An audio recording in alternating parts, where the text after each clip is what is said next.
오늘 저희들 주신 말씀, 신명기 말씀 가지고서 하나님께 인정받지 못한 솔로몬이라는 제목으로 함께 말씀을 나누도록 하겠습니다. 먼저 이스라엘의 왕정에 대해서 잠시 얘기를 나누며 오늘의 말씀을 시작하기를 원합니다. 여러분, 본래 이스라엘이라는 나라는 왕정 국가가 아니었습니다. 하나님께서는 이스라엘을 이끌어 가심에 있어서 모세와 여호수아와 같은 지도자들을 세우셔서 가나안 땅으로 그들을 인도하신 후에 여호수아를 마지막으로 이스라엘의 그 어떤 지도자도 세우지 않으셨습니다. 그리고 하나님께서는 아직 정복되지도 않은 땅들을 그들에게 미리 나누어 주시면서 그것을 정복하며 살아가라고 명령하셨습니다. 그런데 여호수아의 시대 이후에 그들에게는 사사기의 시대가 찾아왔습니다. 여러분들 이미 사사기에 대해서 잘 알고 계실 것입니다. 사사기는 이스라엘의 그 주변에 있는 민족들에게 지속적인 침입을 받고 그들로부터 심한 괴롭힘을 당하거나 또 그러면서 너무 힘들어서 하나님께 울부짖으면 하나님께서 사사를 세워주셔서 그들을 구원해 주시고, 그래서 그 사사가 죽은 다음에 아주 잠시 동안 평화가 이루어지다가 또 이스라엘 백성들이 조금 살만해져서 교만해지면 다시 범죄함으로 다른 나라가 그들을 또 괴롭히고, 이 과정들을 끊임없이 반복했던 그런 참으로 암울했던 시대였습니다. 그런데 이 상황이 참으로 안타까운 것은 모세와 여호수아의 시대까지만 해도 이스라엘이라는 나라는 그 가나안 지역에 자리를 잡고 있었던 민족들에게는 제발 내 쪽으로만 안 왔으면 하는 그런 두려움 그 자체였던 민족이었습니다. 왜냐하면 임하는 전쟁마다 하나님께서 주장하시는 그 모든 전쟁에서 승리했기 때문입니다. 그런데 여호수아에서 사사기의 시대로 넘어가면서 이스라엘은 그들의 참된 왕이신 하나님을 잊어버리고 그들의 소견에 오른 대로 자신의 뜻대로만 결정하고 판단하면서 살아가기 시작했습니다. 그렇게 죄를 짓고 혼나고 울부짖고 조금 나아지면 또 죄짓고 또 침략당하고 또 반복하는 소위 가나안 동네 북이 되고 말았습니다. 그러므로 사실 이러한 상황 속에서 그들이 단 한순간이라도 객관적으로 자신의 영적 상태를 바라보면서 우리가 어쩌다가 이런 지경에까지 이르게 되었을까 라는 생각을, 우리 정말 옛날에는 찬란했었는데 이런 생각을 하면서 다시금 하나님께로 돌아오는 그런 노력을 기울였다라면 참으로 좋았을 것입니다. 하지만 그들은 결국 자신들의 상태를 참 이렇게 많이 생각을 하다가 이런 결론을 내리게 되었습니다. 사무엘상 8장 20절 말씀입니다. 함께 읽도록 하겠습니다. 시작. 우리도 다른 나라들 같이 되어 우리의 왕이 우리를 다스리며 우리 앞에 나가서 우리의 싸움을 싸워야 할 것이니이다 하는지라. 아멘. 드디어 그들이 사사기의 어려운 시기를 겪다가 이런 최악의 상태를 벗어날 수 있는 그 해결책을 낸 것이죠. 그래서 다른 나라들, 싸움을 잘하는 강대국들과 우리들의 차이점이 무엇일까? 그것을 잘 연구해서 이들이 낸 결론이 바로 이겁니다. 인간 왕을 요구하게 된 것입니다. 매번 강대국들로부터 침략을 당하고 어려움을 겪을 때마다 그들 스스로가 하나님을 잘 섬기지 않고 그분의 말씀에 순종하지 않음으로써 그런 결과를 얻게 되었다는 것, 그것을 생각하고 반성하고 그래서 회개하려고 하기보다는 오히려 그 원인을 자신들은 멀쩡하니 괜찮은데 이방 다른 나라들은 확실한 아주 확고한 왕정체제를 갖고 있고 그래서 강한 군사력을 가지고 있기 때문이라고 생각했던 것입니다. 하지만 이스라엘에는 왕이 없었던 것이 아니었습니다. 그들의 왕이 보이지 않으시는 하나님이었기 때문에 눈에 보이는 인간왕이 없었을 뿐인 것입니다. 그러므로 이처럼 이스라엘 백성들이 하나님이 아닌 인간 왕을 요구하고 나섰을 때 하나님께서는 이렇게 말씀하셨습니다.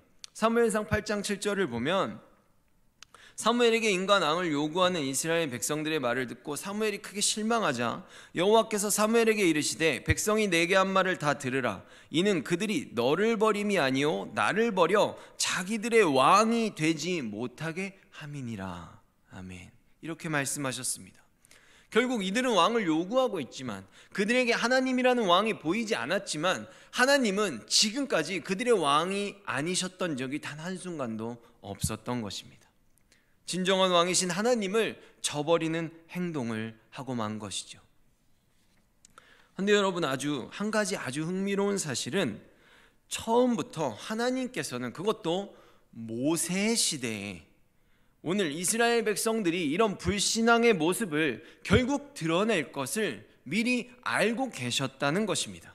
그래서 오늘 신명기 17장 14절에서 15절 말씀을 한 번 더 제가 읽어보면, 내가 내 하나님 여호와께서 내게 주시는 땅에 이르러 그 땅을 차지하고 거주할 때 우리도 우리 주위의 모든 민족들 같이 우리 위에 왕을 세워야겠다는 생각이 나거든. 반드시 내 하나님 여호와께서 택하신 자를 내 위에 왕으로 세울 것이며 내 위에 왕을 세우려면 내 형제 중에서 한 사람을 할 것이요 내 형제 아닌 타국인을 내 위에 세우지 말 것이며.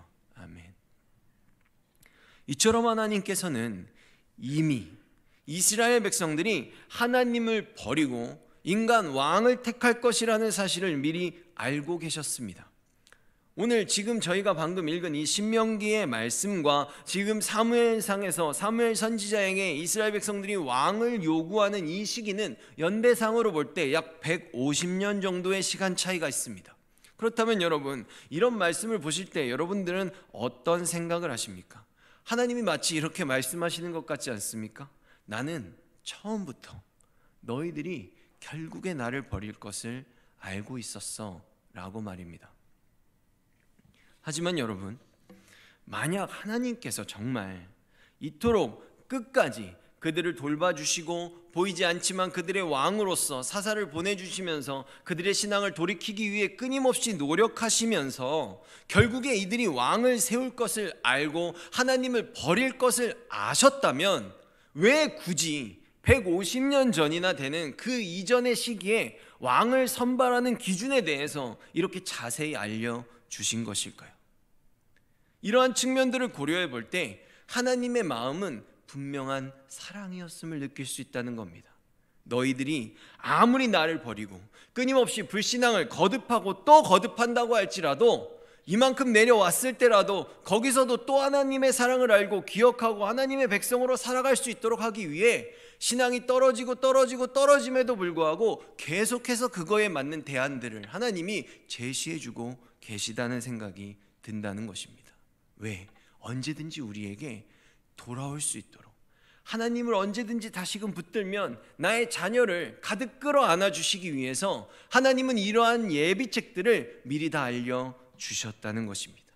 그래서 하나님까지도 버리고 결국에 인간 왕을 요구하는 지경에까지 이른다고 할지라도 어떻게든 그들을 다시금 구원하시기 위해서 또다시 그들의 마음을 돌이키시려는 신실하신 하나님의 약속을 인간은 아니지만, 우리들은 아니지만 하나님 편에서 끝까지 지키시려는 참된 사랑과 강한 의지를 지금 우리들에게 보여주고 계신 것입니다. 이처럼 저희들의 경우에도 이스라엘 백성들과 같이 어려움과 힘든 시기를 지날 때 나 나름대로는 지금 내가 처한 상황, 나의 조건, 내가 가진 환경들을 바라보면서 내 감정의 흐름에 따라서 내 생각의 결정에 따라서 나에게 가장 합당하다고 여겨지는 결정들을 삶의 매 순간마다 지혜롭게 내리면서 살아가고 있다고 자부하고 있을 수도 있습니다. 그러나 그 결과가 어떠하냐는 것입니다. 너무나 안타깝게도 전능하신 여호와 하나님께서는 이미 150년 전부터 이스라엘 백성들이 결국에 하나님을 버리고 인간 왕을 요구할 것을 알고 계셨다는 것입니다. 그런데 여러분, 저희들이 믿고 따르는 하나님의 방법이 바로 이렇습니다. 하나님은 인격적이신 분입니다. 결코 억지로 무엇을 요구하지 않으십니다. 우리들을 로봇으로 만들어서 기계처럼 이끌어가지 않으신다는 것입니다. 하나님께서는 우리에게 언제나 두 가지의 선택의 방향을 동시에 말씀해 주십니다. 너희들이 나의 말씀에 순종한다면 이렇게 될 거야. 내가 너희들을 이렇게 축복할 거야. 그리고 반대로 너희들이 이렇게 살지 않으면 너희들은 이런 저주를 받게 될 거야 라고 우리들에게 하나님의 인도하심과 그 역사에 대한 선택을 넘겨주신다는 것입니다. 물론 그 선택을 할 수 있는 환경을 이미 다 만들어 주시고 말입니다. 아주 쉽게 생각하면 수학 능력 문제를 푸는데 그런 거예요. 이렇게 문제를 보는데 모르겠어요. 옆에 애가 1번은 확실히 아니야. 그럼 1번 이렇게 딱 체크하고 이렇게 살짝 봤는데 2번도 아니에요.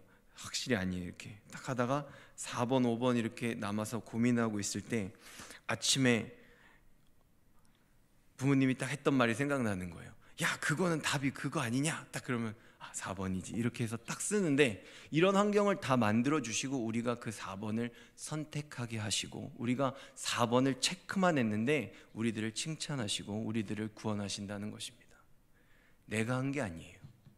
이 모든 상황과 환경을 만드시고 우리를 이끄시는 분은 하나님이십니다. 그러나 그럼에도 불구하고 이 모든 환경을 다 조성하시면서도 우리들이 자발적으로 우리들의 마음으로 우리들의 참사랑으로 주님을 선택할 수 있는 환경을 인격적으로 끊임없이 만들어가고 우리를 그렇게 대우해 주신다는 것입니다. 그런데 악한 인간들은 이러한 대부분의 경우에 하나님 중심적인 결정보다는 언제나 최악의 결정인 인간 중심적인, 바로 나 중심적인, 나를 더 이롭게 하는 그 결정들을 선호하기 때문에 이런 이스라엘과 같은 최악의 상태에 다다르게 되는 것입니다. 자기가 뭘 잘못하는지도 모르고 있는 것이죠. 그러니 하나님의 백성된 우리들은 바로 진리의 말씀에 자신을 비추어 봄으로써 되도록이면 지금 내 생각은 다 퍼내고 하나님이 원하시는 것은 무엇일까? 지금 다른 사람들의 어떤 나를 향한 조롱, 시선, 환경에 어떤 주어지지 않은 그런 것들을 다 떠나서 내가 지금 무엇을 하기를, 어떤 결정을 내리시기를 주님께서 나에게 원하고 계실까라는 마음을, 그런 결정을 내리기 위해서 그런 행동들을, 생각을 먼저 해야 된다는 것입니다. 그렇다면 이제 이 이스라엘의 왕정에 대한 서론은 이 정도로 하고 본격적으로 솔로몬 왕에 대해서 한번 다뤄보기를 원합니다. 여러분들이 알고 계시는 솔로몬 왕, 한마디로 어떤 사람입니까? 지혜로운 왕, 맞습니다. 가장 많은 부와 명예를 누렸던 왕, 그것도 맞습니다. 많은 시편과 잠언, 그리고 아가서, 거기다가 전도서까지 쓴 영적으로 매우 뛰어난 왕, 그것도 다 맞는 말입니다. 그리고 교회를 다니지 않는 사람들도 잘 아는 이야기가 있죠. 지혜로운 판결로 자신의 죽은 아이 대신 다른 여인의 아이를 훔친 여인으로부터 진짜 어미를 찾아준 아주 지혜로운 판결은 참으로 유명한 이야기가 아닐 수 없습니다. 이처럼 보통 우리 크리스찬들이 가지고 있는 솔로몬 왕에 대한 정보들은 그 대부분이 긍정적인 것들입니다. 하지만 성경이 실제로 정해주는, 그리고 실제로 이스라엘 사람들이 기억하고 있는, 그들이 평가하는 솔로몬 왕은 그토록 올바른 사람을 살아낸 왕으로 평가되지 않고 있다는 것입니다. 오히려 하나님이 금지시키셨던 모든 악들을 적극적으로 행하면서 패역했던 왕으로 기억되고 있습니다. 그렇다면 이제부터 지금들은 과연 왜 솔로몬 왕이 그토록 악한 왕, 패역한 왕으로 평가되고 있는지에 대해서 그 이유들을, 성경적인 근거들을 하나씩 찾아보면서 알아가 보기를 원합니다. 먼저 이스라엘 백성들이 왕을 요구하기 150년 전에 인간 왕이 세워진다면 꼭 이렇게 해야 된다라고 저희들이 오늘 읽었던 그 본문의 16절에서 20절의 후반부를 한번 읽으면서 왕들이 하지 말아야 될 일들에 대해 한 번 더 생각해 보도록 하겠습니다. 16절에 보면 그는 병마를 많이 두지 말 것이요 병마를 많이 얻으려고 그 백성을 애굽으로 돌아가게 하지 말 것이니, 첫째, 말을 많이 두지 말라는 것입니다. 17절에 그에게 아내를 많이 두어 그 마음이 미혹되게 하지 말 것이며, 아내를 많이 두지 말라는 것이죠. 자기를 위하여 은금을 많이 쌓지 말 것이니라. 은금을 자기를 위하여 많이 축적하지 말라는 것입니다. 그가 왕위에 오르거든 이 율법서의 등사본을 레위 사람 제사장 앞에서 책에 기록하여 평생 자기 옆에 두고 읽어 그의 하나님 여호와 경외하기를 배우며 이 율법의 모든 말과 이 규례를 지켜 행할 것이라. 이것은 항상 말씀을 가까이 함으로써 하나님을 경외하는 삶을 살아가라는 것입니다. 그래서 먼저 이 첫 번째 조건인 말을 많이 두지 말라에서부터 찾아본다면 일단 이 말이 무엇을 상징하길래 말을 두지 말라고 말씀하시는지 저희들이 생각해 봐야 됩니다. 성경에서 나오는 그 말의 상징적인 의미는 거의 단 한 번의 예외도 없을 정도로 전쟁과 군사적인 목적으로만 등장하고 있습니다. 그래서 고대 이스라엘에서는 말을 낙이나 소처럼 가축의 범주에 두지 않고 전쟁을 상징하는 동물로 인식했습니다. 그러므로 다른 나라들이라면 몰라도 이스라엘에게 있어서 모든 전쟁은 하나님에게 속한 것이기 때문에 주님의 힘을 의존하는 그런 민족으로 살아간다는 걸 그 모든 세계 만방에 다 보여줘야 되기 때문에 그들은 하나님께서 친히 명령하심으로 말을 소유할 수 없는 민족이었습니다. 만약 그들이 말을 필요 이상으로 많이 소유하는 것은 하나님이 아닌 스스로의 힘을 의지하려는 그런 불신앙적인 모습, 그런 의지를 보이는 모습으로 하나님 앞에 간주되었다는 것입니다. 그러므로 농업과 관련이 깊었던 소, 또 운송과 관련이 깊었던 낙이나 노새와는 달리 이 말이라는 동물은 하나님 앞에서 바로 그 사람의 우월감이나 교만함을 드러내는 상징적인 동물로 성경에서 이해되고 있습니다. 그러므로 만약 이스라엘의 왕이, 그것도 진짜 그 왕이 말을 많이 소유하였다라는 것은 이미 그 모습에서부터 하나님의 말씀에 잘 순종하지 않고 또 하나님을 의지하려고 하기보다는 내 힘을 과시하고 스스로의 우월감을 많은 사람들 앞에서 증명하기 위한 그런 모습을 드러냈던 교만한 왕이었다는 것으로 저희들이 이해할 수 있다는 것입니다. 그래서 또 아까 한 가지 살펴보면 신명기 17장 16절 말씀에 이런 부분이 있었습니다. 말을 더 많이 사려고 이집트로 백성을 보내지 말아라. 애굽으로 돌려보내지 말라는 것이죠. 왜 그러냐면 당시 고대 근동 지역, 그 이스라엘 지역에서 최상급의 말을 가지고 있는 준마, 그 공급처가 다름 아닌 애굽이었습니다. 그래서 우리가 이사야서 31장 1절과 3절의 말씀을 보면 도움을 구하러 애굽으로 내려가는 자들은 화 있을진저 그들은 말을 의지하며 병거의 많음과 마병의 심히 강함을 의지하고 이스라엘의 거룩하신 이를 앙무하지 아니하며 여호와를 구하지 아니하나니 애굽은 사람이요 신이 아니며 그들의 말들은 육체요 영이 아니라 여호와께서 그의 손을 펴시면 돕는 자도 넘어지며 도움을 받는 자도 엎드러져서 다 함께 멸망하리라. 아멘. 이처럼 고대 근동 지역에서 최고의 말을 가지고 있었던 그 최고의 말을 가지고 있는 애굽의 마병대는 그 주변의 모든 지역에 있어서 그 위세가 하늘을 찌르고도 남을 정도였습니다. 아무도 그들을 당해낼 수 없었던 거죠. 그러나 그 당시에 이토록 강한 위용을 자랑했던 애굽의 마병대를 송두리째 바다에 수장시켜버린 그런 사건이 일어났었습니다. 무엇이었죠? 바로 여호와께서 홍해를 가르신 사건이었습니다. 출애굽기 15장 1절과 3절에서 5절의 말씀을 보면 이때 모세와 이스라엘 자손이 이 노래로 여호와께 노래하니 일렀으되 내가 여호와를 찬송하리니 그는 높고 영화로우시며 말과 그 탄자를 바다에 던지셨음이로다. 여호와는 용사시니 여호와는 그의 이름이시로다. 그가 바로의 병거와 그의 군대를 바다에 던지시니 최고의 지휘관들이 홍해에 잠겼고 깊은 물이 그들을 덮으니 그들이 돌처럼 깊음 속에 가라앉았도다. 아멘. 이처럼 고대 이스라엘 시대에 그 모든 나라로부터 인정받고도 남음이 있었던 최고의 위용을 떨쳤던 애굽의 말과 병거, 애굽의 그 마병대는 용사이신 여호와 앞에 아무것도 하지 못한 채 홍해 바다에 모두 다 수장되고 말았습니다. 그렇다면 과연 솔로몬은 이런 상황 속에서 어떻게 했을까요?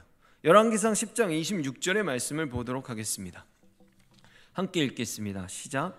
솔로몬이 병거와 마병을 모음에 병거가 1,400대요 마병이 12,000명이라 병거성에도 두고 예루살렘 왕궁에도 두었으며, 왕에게도 두었으며죠. 왕궁에 있었던, 아멘. 여러분, 이처럼 솔로몬은 병거성, 그리고 예루살렘 왕궁, 그리고 지금 제가 읽진 않았지만 이스라엘 전역에 그 마병의 병거성을 고의적으로 설치해서 병거와 마병을 두고 하나님께서 철저하게 금지시킨 이 말과 병거를 최대한 많이 모았습니다. 근데 여러분, 한 가지 더 재밌는 사실이 뭐냐 하면, 지중해에 접해 있는 평야지대면 몰라도 본래 예루살렘은 그 성이 해발 900m에 달하는 고지대였습니다. 그 가장 높은 산지 꼭대기에 예루살렘 성에까지 마병을 뒀다는 것은, 거기서 마병이 실제 군사들이 쳐들어온다고 할지라도 마병들은 거기서 싸울 수가 없는 지형이었다는 것이죠. 근데 그 예루살렘 성을 마병대로 이렇게 가득 채웠다는 것은 정말로 폼생폼사, 허세를 벌인 그런 모습이 아닐 수 없다는 것입니다. 마른 산지에서 절대로 효율적인 전투를 할 수 없기 때문입니다. 달릴 만한 지형이 아니라는 것이죠. 누군가가 왕궁에 왔다가 마병대가 쫙 서 있는 것을 보면, 와, 이 솔로몬 왕의 마병대 좀 봐라, 정말 위대하다, 거대하다, 웅장하다, 이런 느낌을 주기 위해서 그가 그곳에 마병대를 설치했다고 밖에 생각할 수 없는 것입니다. 작은 예를 들어보면 마치 하와이 막 이런데, 아프리카 이런데 사는데 전 세계에서 최고 비싼 밍크 코트만 입고 다니는, 마치 그런 모습이라고 생각할 수 있을 것 같습니다. 여러분, 저희들 생각해 봐야 됩니다. 여러분은 하나님을 왜 믿으십니까? 과연 여러분은 지금 왜 이 자리에서 함께 예배를 드리고 계십니까? 정말 세상에서 잘 되고 싶어서라면 정말 솔로몬보다 하나님 덕을 많이 본 사람은 전무후무할 것입니다. 지혜도 많았고 그처럼 많은 부와 명예를 누렸던 사람은 이 세상에 전무후무할 거라고 하나님이 말씀하셨기 때문입니다. 그러나 그는 결국 하나님이 주신 그 조건들을 나 자신, 솔로몬이라는 이름을 드러내기 위해서 그 모든 것들을 이용해 자신을 선전하는 도구로 사용했다는 것입니다.